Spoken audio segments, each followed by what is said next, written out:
Romanos 16, versículo 5, a primeira parte diz assim: saudai igualmente a igreja que se reúne na casa deles. Até aqui é suficiente para a gente. Vamos orar. Nosso Pai, te louvamos por esse tempo que tivemos até então, e eu te peço graça para comunicar a tua palavra aos meus irmãos. Que aquilo que está no teu coração seja trazido à luz e que todos compreendam a bênção que o Senhor quer trazer à vida e à casa de cada um dos irmãos. Em nome de Jesus Cristo. Amém. Amém.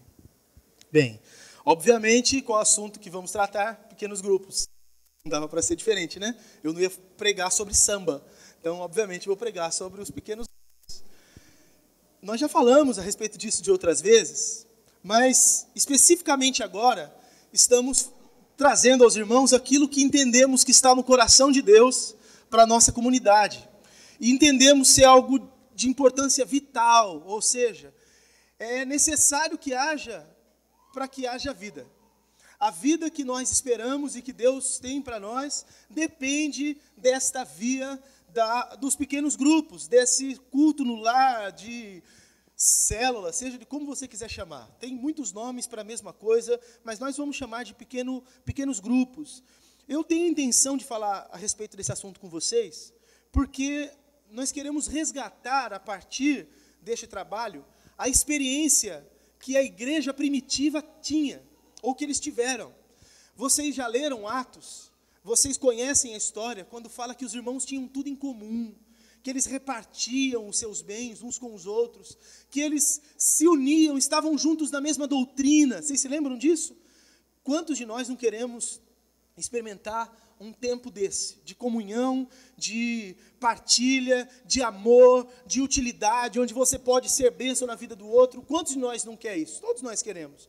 E nós acreditamos que essa experiência, ela é parte justamente desse tipo de trabalho. Então, essa experiência que a igreja primitiva teve é o que nós queremos ter, e esse trabalho dos pequenos grupos nós pretendemos fazer para resgatar justamente aquilo que aconteceu lá. E o que é? É viabilizar o uso dos dons em cada um de vocês. Porque se tem uma coisa, irmãos, que não acontece na igreja, é todas as pessoas usando o dom que Deus deu. Não tem. Eu não sei, eu nunca vi nenhuma igreja onde todos podem usar os seus dons. Eu nunca vi. Instituição, assim como nós temos aqui, eu nunca vi. Nunca ouvi falar. Eu já vi de igrejas que mais pessoas usam, mas são limitadas as oportunidades para que as pessoas se utilizem dos seus dons. E eu creio de todo o meu coração que Deus deu dom para todo mundo. Todos vocês que estão aqui têm dons, tanto espirituais quanto dons naturais. Eu preguei esses dias o que são os dons naturais e o que são os dons espirituais. E eu creio de fato que Deus os deu a vocês. E Deus não deu dons para vocês para que simplesmente vocês os tenham, mas para que vocês coloquem em prática. E aonde que eu vou aplicar esses dons, se na igreja não é possível fazer isso? E não é possível, não é por maldade, é por causa do sistema que toda igreja tem.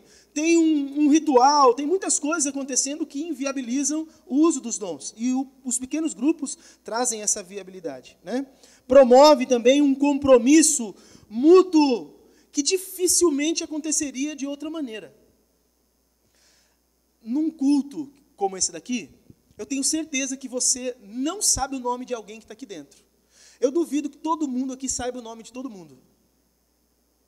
E se nós não podemos sequer, ou se nós não conseguimos sequer saber o nome de 100 pessoas, como que nós vamos cuidar uns dos outros? É impossível. Se a proposta da igreja, ou de igreja, é justamente essa, de um ajudar o outro, um fortalecer a vida do outro, isso nós sabemos e temos experimentado que é impossível na igreja. Não dá para um ajudar o outro e todo mundo se fortalecendo na igreja. Não dá. Por mais boa vontade que a gente tenha, isso não é viável. Não é viável, isso não acontece na igreja. Você sabe o nome de todo mundo aqui? Você tem comunhão imediata com todo mundo aqui? Eu sei que nós temos uma grande simpatia e um amor uns pelos outros. Nós nos cumprimentamos, né? Na medida do possível, a gente ainda tenta cumprimentar as pessoas, e a paz, a paz. Às vezes fica até com vergonha, porque todo culto está aqui, fala a paz para a pessoa, e sequer sabe o nome dela. E é chato, né? Fala, ô irmão, ô irmã, não sabe nem o nome. É impossível que a gente consiga ter esse cuidado mútuo aqui num culto como esse. nós não temos tempo, nós não temos ambiente, a quantidade de pessoas é maior do que o que a gente conseguiria amparar, estender a mão. Então, o que a gente faz? Nesse espaço aqui, igreja, desta maneira, não é possível, mas num pequeno grupo é possível. E, em terceiro lugar aqui, a ideia desse pequeno grupo é levar cada crente a ter experiências profundas com Deus. Eu sei que tem muita coisa que impede, num culto como esse, as pessoas de serem impactados por Deus de verdade. Eu sei, é verdade. Tem muita gente que consegue, se abre o coração, se derrama diante de Deus, mas tem muitas pessoas que ficam com reservas quando chegam num ambiente onde tem muitas pessoas. E elas não conseguem experimentar Deus de verdade. Às vezes experimentam manipulados por alguém que conduziu o que devia acontecer, mas não porque ela simplesmente se abriu e permitiu que Deus falasse e trabalhasse no coração dela. Algumas das maiores experiências que eu tive com Deus foi na casa das pessoas, orando, fazendo culto na casa dos outros, porque Deus nos visitou com aquela bondade peculiar do nosso Deus, e veio com graça, com amor, transformando, tirando preconceitos, curando o coração da gente, né? Nas casas. É óbvio que nesse ambiente igreja, essas coisas também acontecem, mas nas casas tem como a gente tentar trabalhar isso individualmente, ajudar as pessoas individualmente. Aí talvez você diga, bem, pastor, você me dando essas virtudes dos pequenos grupos, o que sobrou para a gente aqui na igreja? Né? O que sobra para a gente? Visão e pouco mais do que isso. É verdade. A igreja institucional, para ser muito sincero, e me perdoem os mais tradicionais, ela serve para muito pouco além de dar visão para as pessoas. Promover um ponto a que todos sigam juntos. Pouco mais do que isso. Porque eu duvido que você tenha experimentado tudo que você lê na Bíblia, aquilo que você deve fazer e receber das pessoas. Não estou falando só de vir aqui cantar uma música, receber uma oração e ouvir um sermão. Você experimentar de fato o que os crentes ali daquela igreja primitiva experimentavam, eu duvido que isso é a experiência de todos vocês aqui na igreja. E talvez você tenha 5, 10, 15, 20 anos de crente e nunca experimentou o que a Bíblia diz que é possível experimentar. E eu talvez tenha que fazer essa afirmação um pouco dura de alguns de nós engolir, que é justamente por causa do modelo de o que nós entendemos como igreja. Igreja não é essas 4 paredes aqui, igreja não é este local onde nós nos reunimos, igreja somos nós. E as pessoas são limitadas, elas acabam recebendo uma limitação pelo ambiente em que elas estão. E todas as instituições, de certa maneira, por melhor que elas sejam, mais bem intencionadas que elas sejam, isso é o caso também, obviamente, da nossa igreja, elas trazem uma certa limitação para alguns. Agora, o pequeno grupo tira toda a limitação. Expande as possibilidades. Viabiliza aquilo que não é possível num culto público. Tem um monte de crente que passa a sua vida inteira achando que não tem dom nenhum. Não é que ele não tem dom, ele não tem espaço para colocar em prática aquilo que ele tem. E Deus o deu, e Deus deu para ele. E é justamente por causa desse ambiente. Nossa, pastor, mas você fazendo isso, você não tem medo que as pessoas saiam da igreja? Não, eu acho que a gente se ama o suficiente para estar junto, para a gente se aturar e para a gente caminhar junto no mesmo propósito e trabalharmos aquilo que Deus tem para nós enquanto comunidade. Eu acredito isso. E é isso que eu espero. Se não houver esse mesmo amor, se não houver um consenso em torno disso, de fato não tem por que a gente andar junto. Nós não temos aqui o pastor mais bonito do mundo para vocês pararem e ficar olhando para mim. Nós não temos a melhor banda do mundo para vocês virem aqui e ficar ouvindo. Nós temos pessoas que se amam e querem caminhar juntas, é isso. Só que a maneira que Deus tem colocado no meu coração, eu não estou inventando a roda, que eu acredito que seja muito mais útil para você enquanto crente, mais do que os encontros aos domingos, serão os encontros nos pequenos grupos, onde você será abençoado e você terá a oportunidade de abençoar as pessoas. Sabe o que nós estamos fazendo, promovendo isso? Descentralizando a igreja. Não é você que vai até a igreja, é a igreja que vai até você.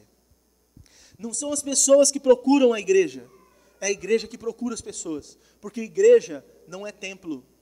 Igreja são pessoas reunidas. Nós somos a igreja de Jesus. Nós somos o templo onde o Espírito habita. O Espírito Santo não habita aqui nesse salão, gente. Quando a gente vai embora, o Espírito Santo não fica sentado numa cadeira triste, chorando. Ai, todo mundo foi embora, agora eu estou sozinho, o que vai ser de mim aqui? O Espírito Santo vai com a gente, ele habita na gente. Nós somos a igreja. Então essa igreja ela pode se espalhar. E você percebeu que os crentes da igreja primitiva se reuniam nas casas? O apóstolo Paulo, terminando essa carta aos Romanos, não dá a impressão que era uma igreja luxuosa, a igreja de Roma, pelo naipe da carta que ele escreve.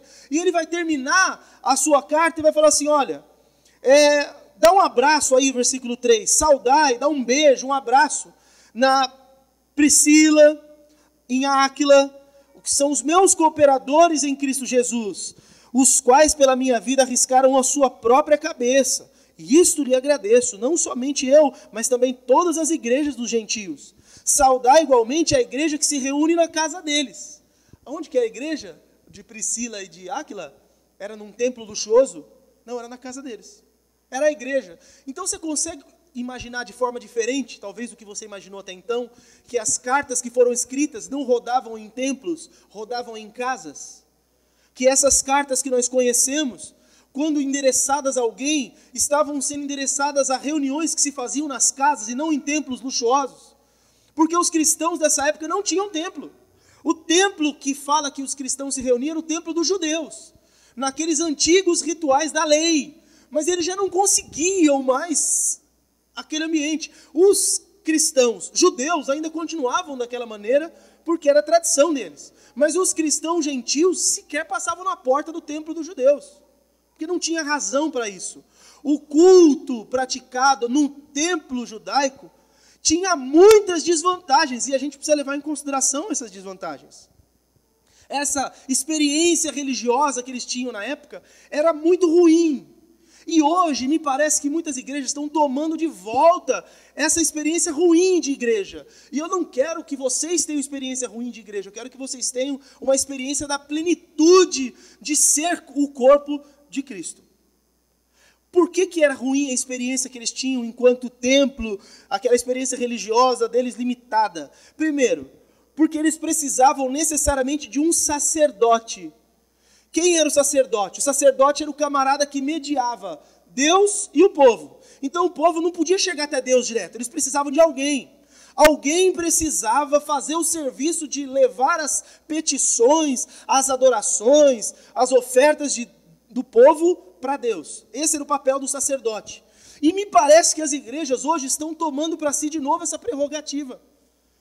Olha, já há muito tempo, a Igreja Católica, por exemplo, ela tem o seu sacerdote, é o padre.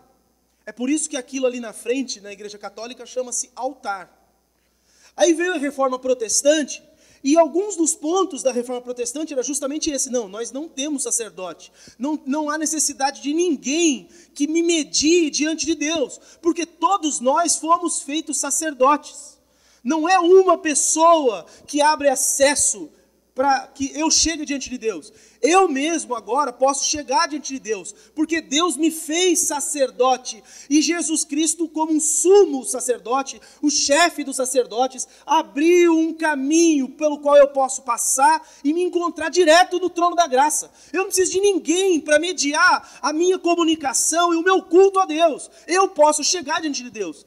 Uma das prerrogativas da Reforma Protestante era justamente essa.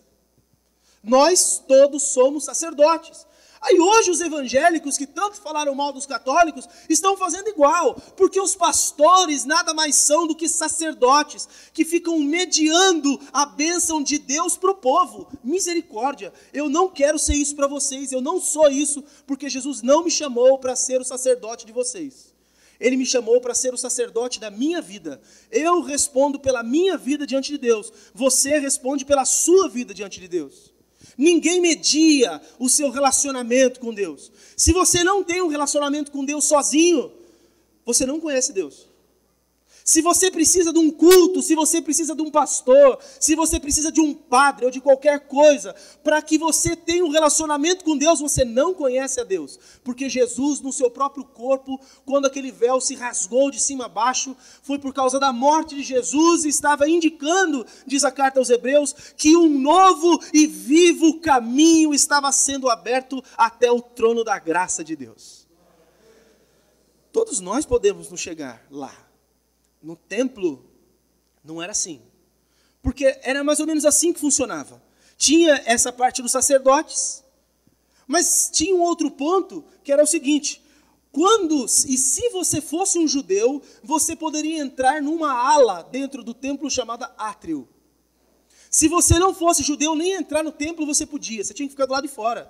Quem não é judeu é chamado gentio. Se você não fosse um gentio, você tinha que ficar do lado de fora. Você sendo um judeu, você podia entrar, mas só no átrio, só num pátio que tinha. E se você fosse mulher, pior ainda, tinha uma ala que é só das mulheres. Você nem podia entrar nas outras áreas. Aí quando você fosse oferecer um sacrifício por causa de um pecado, ou você fosse fazer uma oferta em ação de graças, ou qualquer outra coisa, você levava, entregava para o sacerdote, e o sacerdote ia fazer o serviço. Você só assistia. Porque você não poderia de forma alguma ter algum contato, alguma intimidade com Deus. No templo, as pessoas não são íntimas de Deus. Íntimos de Deus são só os sacerdotes. E é isso que tem acontecido nas igrejas. A gente acha que tem homens que são extremamente santos e piedosos, e que eles têm alguma coisa com Deus e a gente não. E a gente fica embaixo esperando para limpar a baba dessas pessoas, como se elas fossem superiores a nós. Não tem ninguém superior a ninguém no corpo de Cristo. Na igreja de Jesus Cristo, todo mundo é igual. O pastor não é melhor que ninguém, o padre não é melhor que ninguém. Todo mundo tem direito a Deus, todo mundo tem acesso ao Pai, todo mundo pode ter intimidade com Deus. A questão é que as pessoas estão sendo mal ensinadas. E a igreja evangélica está voltando atrás naquilo que eles entenderam como uma reforma e quiseram transformar. Estamos voltando atrás, e eu não quero que vocês façam isso. Nós não podemos fazer isso. Nós não temos um sacerdote que nos media, e nós temos total liberdade, não apenas para chegar no átrio, mas para fazer aquilo que só os sacerdotes podem. Vocês se lembram aí de cabeça, mais ou menos o esquema do templo ou do tabernáculo? Tinha a primeira parte que era o átrio. Imagina que o átrio é como se fosse embaixo onde estão as cadeiras. É onde vocês podem chegar. Aqui em cima, nessa primeira plataforma, era conhecido como um lugar santo. Aqui não era qualquer um que podia entrar, só os sacerdotes. Só eles podiam entrar. Ali fora, no átrio, o que tinha? Tinha duas coisas. O altar do sacrifício e atrás do altar de sacrifício uma bacia de bronze com água. As pessoas comuns, que não eram da família sacerdotal, só podiam usufruir daquele primeiro altar, o altar do sacrifício. E eles entregavam o animal na mão do sacerdote e o animal era sacrificado naquele altar e acabou. Era tudo o que ele tinha de relacionamento com Deus. O sacerdote, depois de passar por aquele altar do sacrifício, ele passava pelo altar do lado, que era aquela bacia de bronze com água. Ali era uma pia gigante, ele lavava as mãos, lavava os pés, para poder entrar no lugar santo. Porque nós estamos falando de um lugar que não era pavimentado, era terra. Imagina, no tabernáculo. E depois, já no templo, mesmo assim, ele tinha que se lavar por causa da sujeira com os animais, porque ficava um monte de animal ali. E para poder entrar no lugar santo, ele tinha que se lavar. Então, os crentes comuns tinham direito apenas ao perdão. Não tinham direito nem à pureza. Era só para o sacerdote. Dentro, então, do lugar santo, isso lá no átrio, dentro do lugar santo, tinham outros elementos, dos quais só os sacerdotes desfrutavam, o povo não. Tinha o menorá, né, aquele candelabro, tinha a mesa da propiciação dos pães, tinha um incensário. Cada um desses representa uma coisa. O incensário, você lê Apocalipse, você vê que representa a oração dos santos, que sobe diante de Deus e Deus recebe a oração dos santos. O menorá, aquele candelabro com as 7 hastes, representa o Espírito Santo de Deus. A mesa da propiciação representa o sustento de Deus, a provisão de Deus. Só o sacerdote tinha acesso a essa parte. As pessoas comuns não podiam entrar. E fora isso, tinha um lugar que era o Santo dos Santos, ou o lugar santíssimo. Um homem só, o chefe dos sacerdotes, nem eles podiam entrar. O chefe dos sacerdotes, o sumo sacerdote, uma vez por ano apenas, ele podia entrar num outro ambiente. Vedado por uma cortina também, tinha uma cortina lá e mais uma aqui, fechado por uma cortina, e aqui dentro o que tinha? Uma arca, a arca da aliança, que também em cima dela tinha uns querubins que as asas encostavam. Ali também era derramado sangue uma vez por ano, para perdão do pecado de todas as pessoas. Dentro desta arca estava ali as tábuas dos mandamentos, estava ali um potinho com um pouco do maná, tinha a vara de Arão que floresceu, ali Deus repousava e dali Deus falava com o seu povo. A presença íntima de Deus, com os seus mandamentos, com os seus milagres, com a palavra dele, a provisão dele, o maná, só era passível de ser usufruído pelo sumo sacerdote uma vez por ano. Que tipo de relacionamento é esse no templo? É um relacionamento limitado na sua intimidade. Só que isso é coisa do templo. Isso não é coisa para os cristãos. Porque os cristãos têm livre acesso ao Santo dos Santos. Nós não ficamos do lado de fora. Nós, como gentios, tínhamos que ficar lá na rua. Mas nós temos acesso até a sala do trono. Nós chegamos diante de Deus, aonde o próprio Deus está. E nós temos a oportunidade de nos relacionar com Deus, assim como nos relacionamos com outras pessoas. Não, pastor, será que é possível? É possível. E é isso que Jesus veio trazer para a gente, a oportunidade de estarmos diante dele e o chamarmos de Pai. Ele não é um Deus que está distante, ele é o Deus que está conosco. Ele está com a gente e nós nos relacionamos com esse Deus. Nós não precisamos da mediação de ninguém. O culto naquela época era limitado pelo espaço, tempo, liturgia. Espaço, tempo, liturgia. Espaço porque só podia adorar a Deus naquele templo em Jerusalém. Não podia ser outro templo de outro lugar. Tanto que no tempo de Jesus, uma mulher encontrando-se com ele, uma mulher que morava não em Jerusalém, mas em Samaria, era uma mulher samaritana, ela vai perguntar para Jesus: Senhor, onde é o lugar certo para adorar? Em Jerusalém, onde os judeus adoram, ou é em Samaria, onde nós samaritanos adoramos? Onde nós samaritanos adoramos. Onde que é o lugar certo?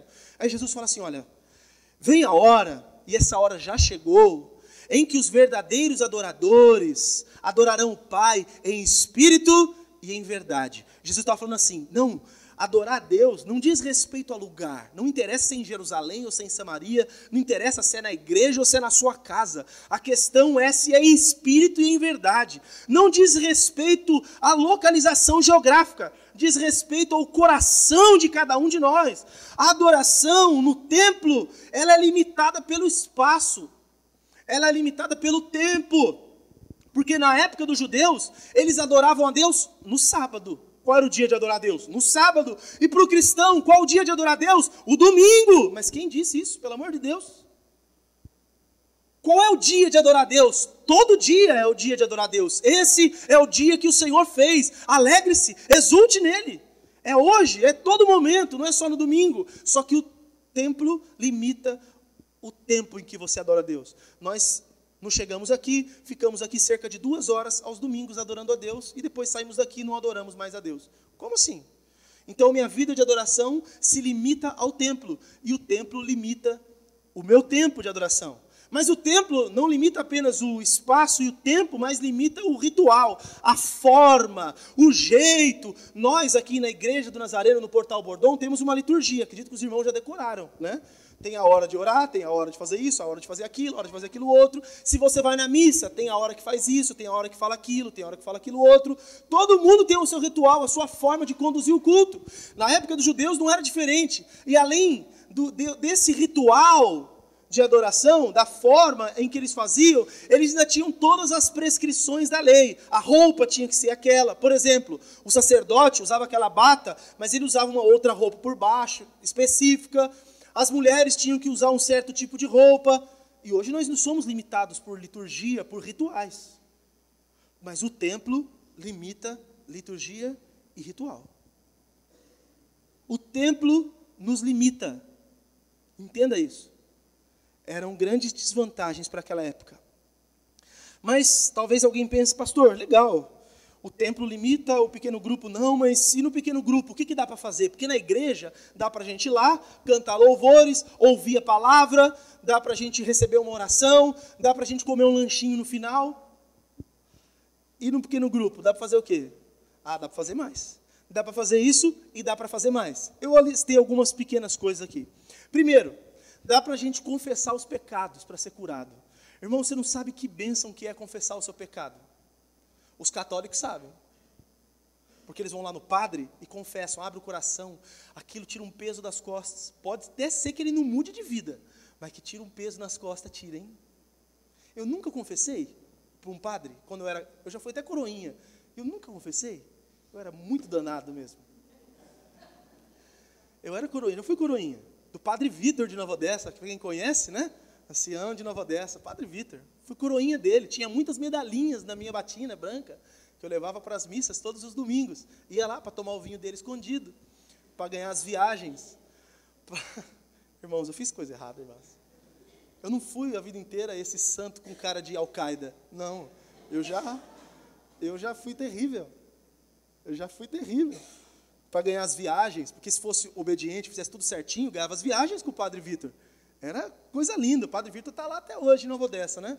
Fazendo o trabalho dele. É um servo de Deus, de fato. Bem, mas nós evangélicos não conhecemos a bênção que é confessar os nossos pecados. Só que Tiago fala, confesse para ser curado. Você é curado de diversos aspectos, em diversos aspectos. Você é curado quando um pecado está produzindo uma enfermidade, e tem pecado que produz enfermidade. Você é curado porque alguém vai ficar junto de você e te ajudando para que você não volte a cair naquele pecado. Porque uma vez que você confessou um pecado para alguém, você fala assim, me ajuda. Se esse daí for seu irmão de verdade, ele vai te ajudar. Não vai apontar o dedo para você. E talvez alguém fale, pastor, mas se eu confessar o meu pecado, a pessoa não vai olhar mais na minha cara. Aí ela não é crente. Porque nós somos chamados para ajudar uns aos outros, não para julgar uns aos outros. Nós nos julgamos a nós não julgamos os outros. Nós temos que olhar para o irmão que tem pecado e pensar assim, bem, ele também peca, igual eu. Então que Deus dê força para esse irmão, igual eu peço que Deus dê força para mim. É difícil. Por exemplo, eu tenho ainda a alegria de vocês me suportarem, porque sempre que eu faço uma barbeiragem no trânsito, né, que eu fico nervoso com alguém, eu venho aqui nesse púlpito e confesso para vocês, e vocês, eu não sei se por muito amor ou se pelo que vocês ainda me aturam, né? Porque eu venho aqui e confesso meu pecado. Irmão, fiquei nervoso, ó, quase. Eu venho aqui e eu falo, e vocês dão essa risadinha, talvez lá dentro falem assim, pecador, maldito pecador, ai, como que ele está nesse púlpito, ai, misericórdia, está repreendido, Jesus.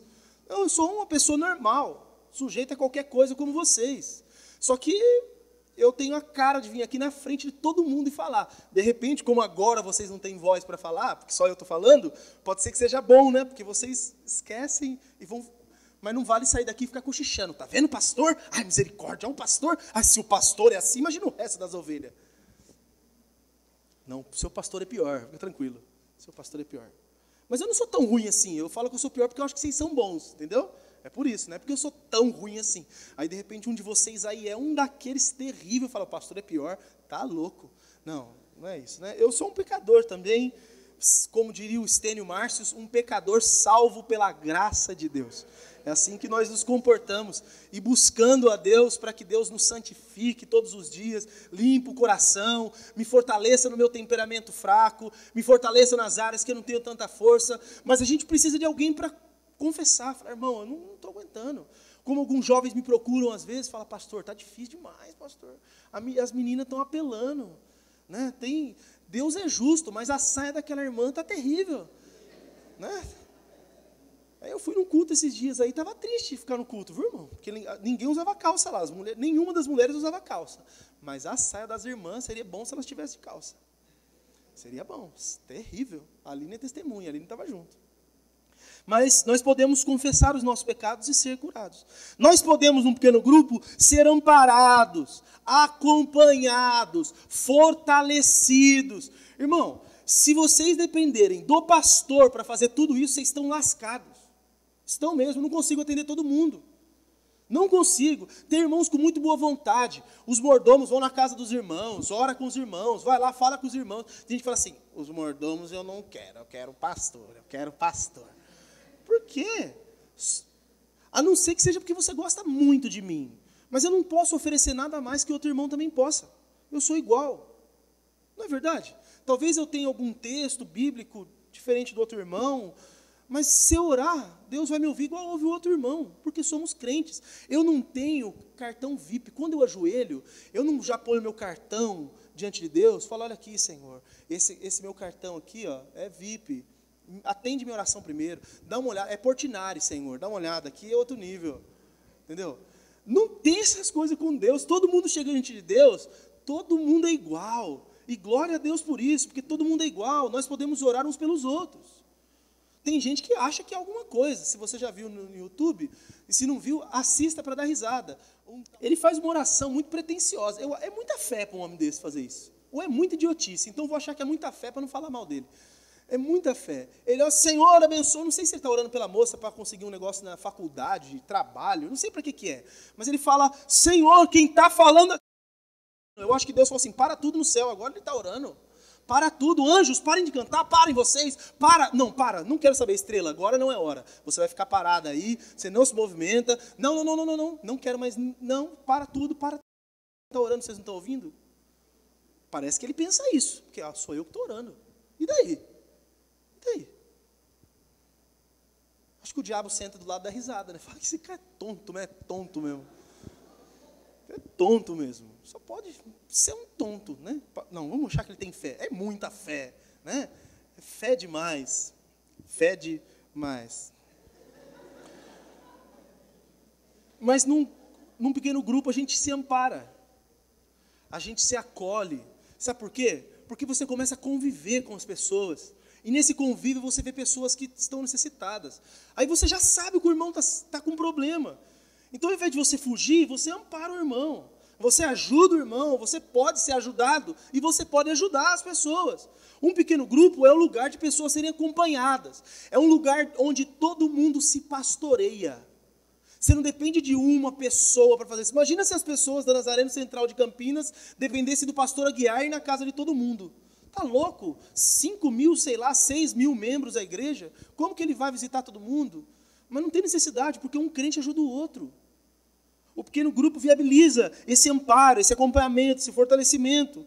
Que mais? O pequeno grupo ajuda que você aprenda a palavra de Deus mais fácil. Porque pode ser que aqui eu fale, você queira perguntar e você não conseguiu. Já passou o tempo. Aí acaba o culto, você quer falar comigo. Aí vem um, vem outro, você desiste, vai embora.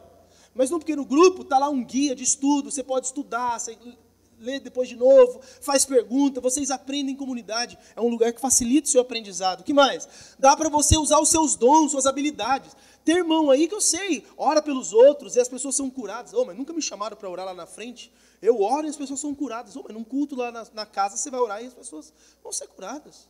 Você tem o dom, eu sonho, Deus fala comigo em sonhos.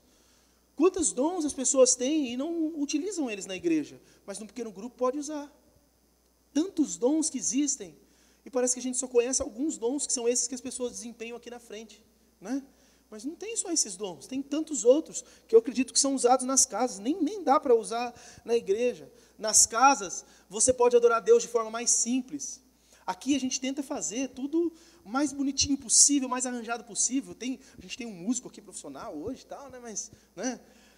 Aí, não, vamos fazer tudo bonitinho, vamos fazer assim. Mas nas casas você é simples, não é?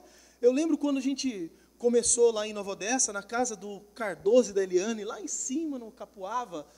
Isso é das antigas. Puxa vida, eu estava aprendendo a tocar violão, o pastor Moisés me ensinando alguma coisa, eu subia com aquele Giannini nas costas, todo animado, todo feliz, porque eu ia tocar, eu sabia tocar sol, dó e ré, era lindo.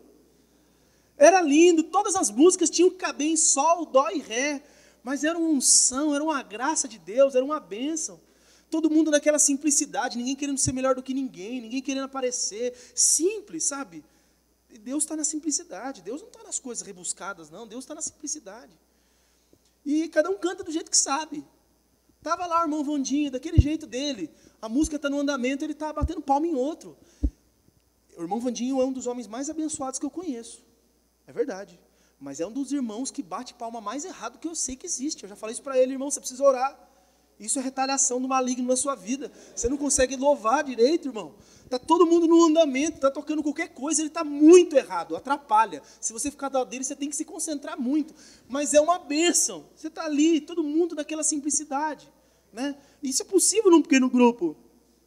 Sabe o que é possível num pequeno grupo? Você ser você mesmo. Porque, me perdoe a franqueza, muitos de nós, quando vão para a igreja, em casa param na frente de um cabidinho e procuram qual máscara vão vestir. Porque hoje eu não estou legal, então vou com aquela cara de quem está tudo bem. né? Vixe, eu tô podre, tô cheio de nhaca na minha vida, tô cheio de pecado, mas vou pôr a máscara de santo hoje que eu tenho que disfarçar porque tá fedendo, né? Chega a estar fedido, então pelo menos a minha cara tem que estar mais ou menos arrumada para o povo acreditar que eu sou alguma coisa. Muitas pessoas vêm assim, a gente sabe. Eu conheço a maioria de vocês dentro da casa de vocês. Aí chega aqui com essa carona lavada, fala, mentira, tá mentindo. Eu sei que não é verdade, mas a gente tolera, porque somos irmãos, nos amamos, eu sei que tem problema, e a gente tem que tocar o barco, e Jesus vai curar e vai transformar a sua vida. Só que nas casas, você não precisa pôr nada, porque você está convivendo com a pessoa, é aquilo lá mesmo, entendeu? Aqui, as irmãs, aí, dá esse trato e tal, e o cabelo tá lindo, mas durante a semana, às vezes, não dá não, não dá tempo. Vai chegar na casa da irmã, haja grampo no cabelo. É muito grampo. É muita unção do grampo. Mas está lá a irmã, aquela bênção, com a alegria de ser quem é, né? O irmão com aquela camiseta do vereador que ganhou na eleição passada. Está lindo, está na simplicidade, e não precisa de mais nada, seja você mesmo. E no culto a gente às vezes mascara muita coisa, e não precisa, não tem necessidade.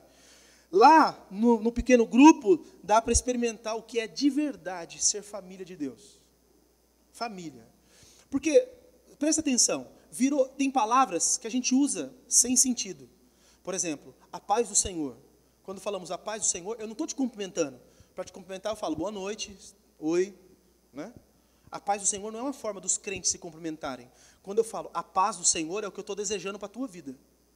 Então, quando eu falo assim, a paz do Senhor, aí você fala, amém, você está falando que assim seja. Você está entendendo? Mas parece que a paz, irmão, a paz. Oi, oi. E aí? Beleza? Firmeza? Não é cumprimento dos crentes a paz. Eu estou te abençoando com a paz. É isso que a gente está fazendo. Quando a gente chama outro de irmão, não é como chamar, ô amigo, ô Zica, ô fulano, ou não sei o que. Você não está chamando alguém só. Você está falando o que ele é seu irmão. E você sabe por que nós somos irmãos? Porque somos todos parte da mesma família, onde temos todos o mesmo pai. Estamos unidos no sangue de Jesus, é o elo que une a cada um de nós. Somos irmãos com problema, com defeito, um mais bonitinho, outro mais feinho, um mais magrinho, um mais forte, outro mais abençoado. Cada irmão de um jeito, e somos todos irmãos. Mas a gente se chama de irmão e não vive como irmão. A gente parece muito a família de verdade, porque família de verdade geralmente tem problema, né? Não devia ter tanto, mas tem, que é mais unido e tal. E essa família tinha que ser mais unida. E um pequeno grupo faz com que essa família seja mais unida, com que você consiga estar mais próximo das pessoas e experimente o que de fato é ser família de Deus, onde um chora, o outro consola, quando um ri, o outro se alegra junto. É num pequeno grupo, aqui não dá. Pequeno grupo é um lugar que dá para você levar um amigo ou parente que tem preconceito ou uma certa restrição com a igreja. Eu sei como é, eu não nasci num lar evangélico. Eu já disse, eu fui coroinha, né? Já passei por um monte de bagunça que você pensar. Umbanda, candomblé, pró-vida, bli, blá, blá, blá, e já fiz uma bagunçada de coisa. Já andei por um monte de beco aí. Quando falavam assim, vamos na igreja evangélica, você tá louco? Olha o que a gente fala, Deus me livre. Foi igual o Marcelo falou aqui, Deus me livre de onde Deus está. Como assim? É porque os crentes, de forma geral, me perdoem, não é o caso de vocês. Os crentes lá de fora são chatos. Os crentes são xarope, os crentes são nojentos. As pessoas não gostam muito de crente. E não é porque os crentes são verdadeiros, porque os crentes têm opinião, é porque crente é chato, crente é raça chata. Sabe por que são chatos? Porque são intolerantes, porque são preconceituosos, porque olha para o outro e julga o outro, porque vê defeito do outro e acha que ele está certo, porque a religião do outro está errada e a dele aqui é certinha. Por isso que o crente é o chato. Né? Até que conhecem a igreja Nazareno Portal Bordão. Aí fala, não, aqui, poxa, essa igreja é uma coisa linda, olha quanta gente bonita, um pastor aí animado, com essa barba maravilhosa, que os muçulmanos podem vir, não vai dar nada na nossa igreja. Está tudo fácil, né? As pessoas têm preconceito com as igrejas evangélicas, vocês sabem, por causa dos babacas. Me perdoe falar assim. Mas, quando você fala assim, você não quer ir lá na minha casa? Vai ter uma oração. Ou oração? Quem que não quer oração, né? Quando eu vou nos hospitais, vou orar por alguém, falo, posso fazer uma oração? As pessoas respondem, oração nunca é demais. Oração nunca é demais, né? Ou tem gente que gosta de estudar. Aí fala assim, olha, a gente está fazendo um estudo bíblico lá na minha casa. Opa, um estudo, eu vou. Então, coisa assim. Ou se não, num dia que a gente tem uma estratégia, a gente vai fazer um churrasco lá em casa, lá, você não... quem que não quer ir no churrasco? Me chama qualquer dia, eu vou, largo o que eu estiver fazendo, saio no expediente, saio onde tiver e vou no seu churrasco. As pessoas gostam. E numa oportunidade dessa, você leva Jesus e as pessoas veem que não é nada daquilo que elas pensavam, que os evangélicos não são uns monstros. Alguns são, mas a maioria não. Nós não somos. Nós somos pessoas diferentes, mas nós somos gente de Deus. Nós não somos tapados, preconceituosos. A gente tem umas limitações, uns probleminhas daqui, uns probleminhas de lá. Mas Deus está com a gente. E a gente quer abençoar a vida das pessoas. O culto nos lares, os pequenos grupos, fazem com que facilite as pessoas chegarem. Às vezes você fala assim, vamos no culto na minha igreja. Ah, no culto não. No culto não. Vai ter aquele pastor berrando, é o que já fala. É aquele pastor barrigudo berrando. Não, é barrigudo, mas não berro. Que não sei o que lá, aquela gritaria, vai ter aqueles irmãos lá, aquelas coisas, que não sei o que, gente caindo endemoniada o tempo todo, e blá, blá, blá, não sei o que lá. Tem um monte de igreja que faz isso. A gente não faz isso. Pastor, mas alguém já falou, vocês não fazem isso porque aqui não tem unção de Deus. Não, porque aqui não é lugar para o demônio, aqui é lugar para Jesus ser coroado. Aqui é lugar para falar do nome, da bondade de Jesus. Aqui é lugar das pessoas serem restauradas, curadas. Não é lugar dos demônios ficar fazendo festa. Se caiu endemoniado, o que eu vou fazer? Vou entrevistar ele? Não sou o Boris Casoy. Não sou repórter e o demônio não tem moral nenhuma para falar aqui. Se cair endemoniado, tchau, tchau. Os irmãos já sabem o que fazer, os mordomos já sabem, estão instruídos. Olha, acabou. Mas não é lugar para ficar com essa bagunça. Igreja é lugar de ordem, né? Aqui nós cultuamos a Deus, adoramos a Deus, falamos o nome de Jesus. É isso que importa para a gente. Mas as pessoas pensam que igreja evangélica é isso. Então, de repente, ela chega lá, vê que você não é assim. Pronto. Eu não vou esquecer nunca. Primeiro piquenique que nós fizemos aqui com a nossa igreja. Não vou esquecer nunca. Aquele menino que está lá no fundo de camisa vermelha, o William, lá no fundo. Olhem todos para ele. Isso é uma das piores coisas que existe. Você falar de alguém e todo mundo olhar. Você quer ver uma coisa? É que eu tenho muita moral com aquele moço, senão eu não faria isso. Nós fomos no primeiro piquenique. Fala aí, Willão. Levamos o Guitar Hero para jogar. Velho, foi um escândalo. Foi terrível, as pessoas piraram. Foi terrível. Tem gente que fica louco. Como assim o pastor de bermuda jogando Guitar Hero? Como assim essas coisas do mundo, música do mundo? Já era. Vamos jogar. No telão, detalhe. No telão. Que é para os crentes pirar mesmo. Eu, William, meu parceiro de Guitar Hero. Irmãos, que bobeira, quanta coisa, não pode. Ah, não pode fazer isso, vai para casa, xinga a mulher. Não pode fazer isso, vai no trabalho, é sem vergonha. Não pode fazer isso, continua sonegando imposto. Não pode. Ah, para de hipocrisia, para de bobeira. Não vamos dizer que é pecado o que o próprio Senhor não diz que é pecado. Tudo é puro para os puros, tudo é impuro para os impuros. Tem gente que põe num balaio todas as coisas, tudo isso é do diabo, tudo isso é pecado. Então fica sem usufruir dessas coisas. Deixa comigo que eu jogo até enjoar. Não estou jogando mais porque agora está triste. Está triste porque tem 3 meninas lá que são piores do que as fases de Guitar Hero. Não dá mesmo. Mas elas vão crescer. Eu tenho esperança ainda que a Mila vai jogar comigo, pelo menos. A Mila, pelo menos a Mila. Ela vai me ajudar nisso. Então eu quero fazer um convite para vocês. Tendo feito essa propaganda aqui dos pequenos grupos, nós vamos começar os nossos pequenos grupos em janeiro, não é agora. Só em janeiro. Por que em janeiro? Porque antes disso, nós vamos treinar as pessoas que querem ser os facilitadores, os líderes, né? E eu gostaria muito que todos vocês participassem. Eu queria que a igreja inteira abraçasse isso, para que vocês todos recebam essa bênção de ser um canal de Deus na vida do outro e deixar com que o outro seja um canal na sua vida. Todos nós podemos ser úteis. Então, nós vamos treinar as pessoas que vão, e não é nem um bicho de 7 cabeças, é muito simples, que vão trabalhar sendo os facilitadores. A gente não vai ter quem manda e quem obedece. Nós vamos ter pessoas que facilitam as discussões, as orações, que vai promover aquilo que vai correr dentro dos pequenos grupos, né? E essas pessoas vão receber um treinamento. O treinamento vai ser dia 17 de outubro. Então, se você quiser fazer parte, quiser ajudar nesse projeto, fala assim, pô, eu quero ser um desses que viabiliza a bênção na vida do outro. Então, no final, dá o seu nome para a Jaque, para a gente poder fazer esse treinamento, que vai ser dia 17 de outubro. E se você quiser, você pode falar, eu quero na minha casa. Pastor, mas é um dia na minha casa, outro dia na casa do vizinho? Não, é um dia na sua casa, outro dia também, o outro também, o outro também, o outro também. E se eu não quiser mais? Ah, irmão, eu vou orar e muita coisa ruim vai acontecer na sua vida. Não, se você não quiser, não quer, paciência. Tu não quer, perdeu a bênção. Você abre a casa, a bênção entra na tua casa, é fato, né? Onde Jesus entrava, muitas coisas aconteciam. Então, permita que seja a sua casa uma casa dessas. E faça parte dessa família. Todo mundo pode ser uma bênção na vida do outro. E todo mundo pode ser abençoado.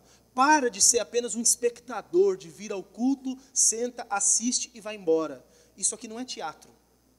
Vida de crente não é ir e assistir a um culto. Vida de crente é participar de uma vida em comunidade, comum unidade. Nós precisamos andar em comum unidade. Precisamos ter as coisas em comum, precisamos nos ajudar uns aos outros, amparar uns aos outros, fortalecer uns aos outros. E isso é possível nos pequenos grupos. Eu espero poder contar com os irmãos. E só lembrando que a questão aqui não é vocês fazerem por mim e porque eu estou pedindo. Nós estamos fazendo isso é por vocês, é o contrário. Não é vocês fazendo por mim, é nós estamos trabalhando justamente para que todos os irmãos sejam, de alguma maneira, abençoados e fortalecidos. Amém? Todos compreenderam? Espero que o pequeno grupo esteja no seu coração e no seu objetivo aí para frente.